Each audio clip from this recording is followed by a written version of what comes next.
Hello and welcome back to Wooden Railway Studio. Today I'm proud to present another layout video. Now I just built this layout the other day and I wanted to show you guys. It's probably the most complex layout I've ever built, but I'm really happy how it turned out. So I'm just gonna go around show you what it's like. I'll be using this in my video series, in my real episodes I make, which will be coming out soon. Let's see. Let's start right here where Billy is, and then I'll just go around because there's no real start to this. So here, how about I start over by the sheds, because that'll be easiest. So here, from the last layout, I kept the shed area the same. Just I added this useful engine shed right here. You can see some special characters that aren't used that often in the shed. Stepney's coming to take that last open berth. You see there's the turntable. It just goes into the other section. The other shed area with the siding. So if we take Stepney's line and go straight, it's going to be hard to maneuver this. Okay, here's the docks. Hope you can see well. Cranky has a load from the cargo ship that he's putting in Rosie's cargo car. Henry's having a discussion with probably the manager, probably about the flying kipper. Now I have blue water just to make it look more realistic. I have a lot of ships and a lighthouse. Let's see. Here, right here. This is good. Then it goes into a V-switch. Then it'll go up, and I'll show you that a little bit later, or like right now. But I just wanted to let you know there's the Brendan Bay fishery. I just thought it was interesting to put it right next to the dock, since it's all water related. So like I said, we go up the ascending track onto the V-switch, and then we go to the double wide iron bridge, a very hard to find accessory.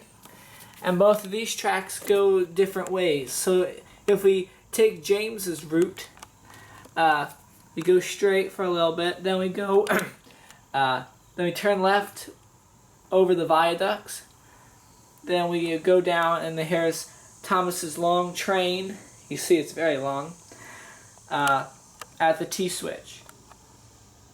And if we take Edward's line, we go not too far, then comes up a switch. So you can either go straight, and I'll show you where that goes, or we can turn left, or go straight, which goes over the crossway and right into Knapford Station. So now, with the T-switch, as you see, Thomas is busy pulling a very heavy load.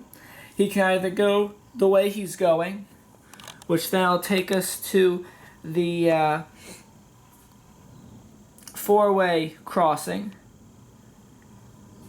or he could go straight and go over Gordon's Hill, where Gordon is pulling the express, and that line goes down and around under the pedestrian bridge and into where Dodge and Splatter are.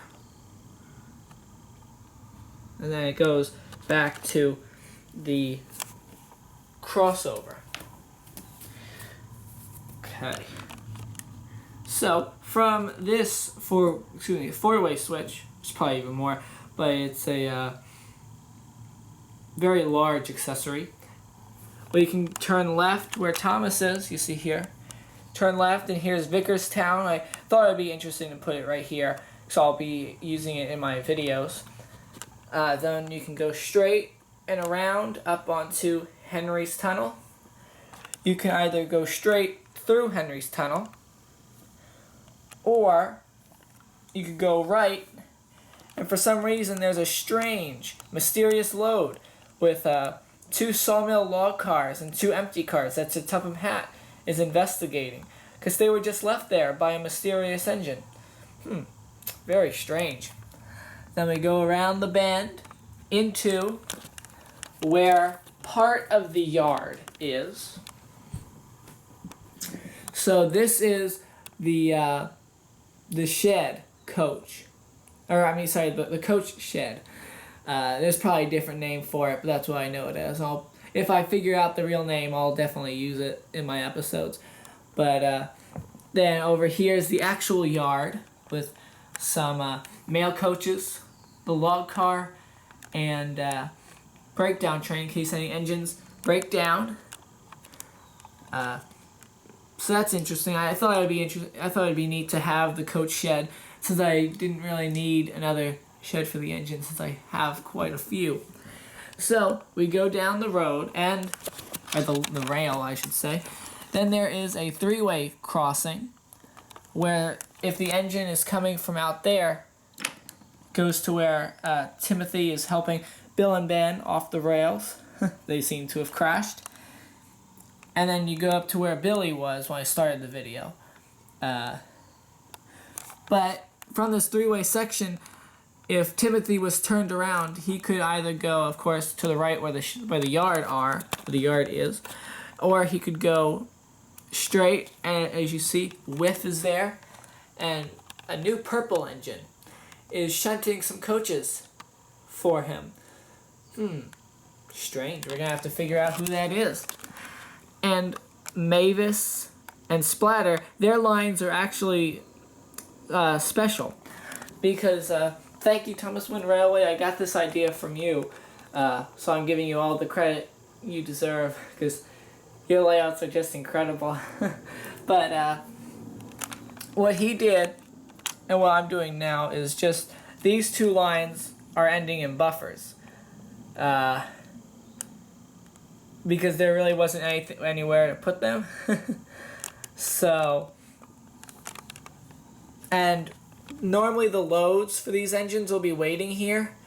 Like for Mavis, all she has to do is back up and then take off. So it's easy, because the loads, the trains have already been shunted for the engines, and all they have to do is back up, couple up, and leave. So that's nice. As you see out here is the pedestrian bridge. I wish I had 2 so I could put one over here, but oh well. And just as you see from the yard, the engine can easily shunt into this one line. These 2 lines are already shunted. Gonna have to figure out what to do with Dodge's line, because that's a little bit difficult. What I thought was interesting was at an antique, actually at a flea market, I got one of these 2-way switches, which I'm not sure if it's Thomas. It might be Brio, but I just thought that was interesting, so I put that there. And as you see, Bill and Ben have crashed, and Timothy is helping them off the rails. He went and got Rocky. Okay, so now we go to Billy's line, and here we have Donald having a conversation with Fergus and Boko. Interesting. I also have the tree. That'll just make random appearances throughout the video, or throughout my episodes, because of the James and the Trouble with Trees remake. That'll be there, just as kind of a remembrance. So I just have this little house. I just put that there. Nothing really special. I have the windmill right next to it. And of course over here we have Henry's Tunnel. And I'll get to more of that. And so from where Thomas is, right here, He goes straight on this track, and of course he goes under the bridge. And as you see, D199, Bowler, or D261, and actually Diesel over here, they're all blockading Duck up on the lifting bridge. What's going to happen? Doesn't look too good for Duck. Hopefully he can save himself. Or someone can come and save the day so no one gets hurt. So on Fergus's line, I put the transfer table. Scruffy and Scruff. Thought that was interesting. To put their names are very close. And I'll explain where Scruff's line goes, where D261 is. And I'll explain where the other line goes too. But from over here, this side goes down here and it goes to a T-switch where Derek is turning to his right, right to the transfer table. He's carrying Catherine and the truck, but he's also blocking Lorry 1's way. Uh-oh. Also, we have the real and fake Harold.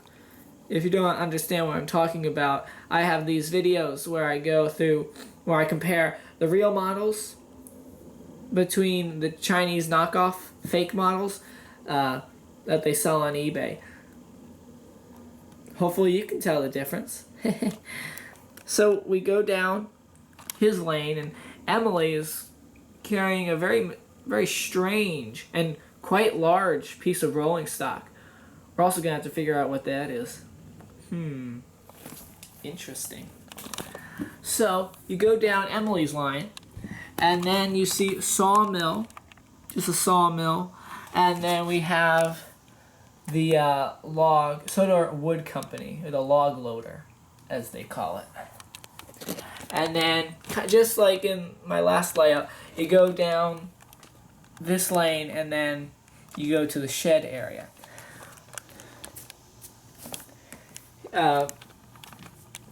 Here's where it is. And there's a switch right here where Diesel and all the other diesels are blocking Duck up onto the lifting bridge. Here I said I was going to talk about Scruff's line. So remember back here where Edward is on the double wide iron bridge? Well, he goes around, and on this switch right here, he turns to his left, and then he goes straight over the Vicarstown transfer station. He goes down and turns a little bit, and then he goes underneath Henry's tunnel. The tracks on Henry's tunnel on the other side. So he goes right underneath. D261 is waiting there. He can go underneath the lifting bridge. And Scruff's line is right there. The other line for the transfer table, it goes underneath the lifting bridge, and it goes straight to where Henry is at the docks. So it's all connected. Also, there's the coal hopper. There's also a switch right here, which if you take the switch, you go around a very curvy bend, and you go up onto Henry's tunnel on top of it. And also on the other side of Henry's tunnel, on the left side, you can go straight into the coach shed. Right from there. Let's see, did I miss anything? Oh, well, I'm probably going to move this somewhere else because I don't really like it right here. But it's just the scrap yard. I'll probably put it near the tracks so that, Scruff can have a good time since he likes to deal with scrap and all that stuff. Maybe even with Choo. Sorry about the telephone. Let's see, I think I've gone through it all. Yeah, I've connected all the lines. And, yeah, like I said, it's quite a large layout. It's probably the biggest layout, well, it's definitely the biggest layout I've ever made, and definitely the most complex. But I'm happy that I built it, and it's going to come very handy. during my episodes, and even a couple remakes I'll make on this. Well, thank you for viewing my video. I really hope you liked it, 'cause these layout videos they're fun to make, I'll say. So please like and subscribe to my channel, and share my videos on any social media outlet you belong to. Thank you, and see you next time.